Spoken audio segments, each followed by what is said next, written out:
really short, so this has to come down. Hi, everyone. My name is Roxy Burkhart, and I'm the Awareness and Prevention Director at Canyon Creek Services.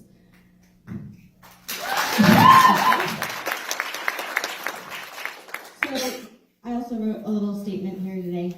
I also like to be dramatic. So. We help survivors of domestic violence and sexual assault. We work as hard as we can in education and prevention to eliminate these types of violence from our communities. We help survivors with protective orders, stalking injunctions, emergency shelter, 24-hour hospital response, and court advocacy, just to name a few of our services. Canyon Creek is dedicated to empowering women, and we're dedicated to empowering people as a whole. And I'll be honest, I struggle to gather my thoughts for today and into something that would capture such a vast issue and all the emotions I have surrounding it.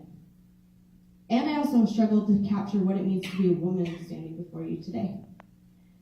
Also, what it means to be a survivor standing before you today. In the state of Utah, 1 in 3 women will experience domestic violence in their lifetime. 1 in 3. Take a look around the room. How many survivors do you think are sitting in this room with us today? How many of those survivors do you think suffer in silence about their trauma because of how our society treats women who speak up to this issue? Sexual assault and domestic violence are overwhelmingly gender-based crimes. Not all men are rapists and batterers, but almost all rapists and batterers are men. I'm not saying men are fully responsible, and I'm not saying men can't be victims too, because there are male survivors. But male rape victims reported predominantly male perpetrators. Nearly half of male victims that reported stalking reported males to be the perpetrators of that violence. Domestic violence, sexual assault, it's not a male thing, it's not a female thing. It's not a political thing, and it's not a race or religion thing. It's a human thing. It happens in the workplace, it happens in your home, in your neighbor's home, in your church, in your school, and in your family. From a young age, us girls are taught to be nice, to not put ourselves in situations that could get us into trouble. We're taught not to drink too much or to show too much skin. And gentlemen, from a young age, you are taught that you are stronger, faster, and independent. You're taught not to show your emotions, and you're taught to be dominant to us women. Why? Why do we live in a world where this is what we're teaching our children? So I'm not standing up here saying we hate men. No, I'm standing here saying that we, as a whole, can do better. You can stop that rape joke your friend finds so funny. You can tell your friend that's catcalling a girl walking by how his actions make a woman feel. You can talk to your sons, your brothers, your friends about consent in every aspect of their life.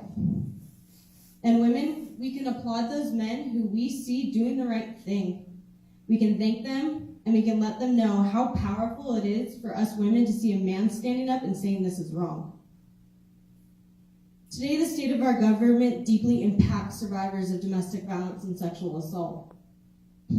Though the shutdown has ended, the effects and possibility of another shutdown hover. Survivors could be put into an unfathomable position, yet again, where their safety can be compromised and their lives again in danger. Canyon Creek, in the past few weeks, has been preparing for the worst.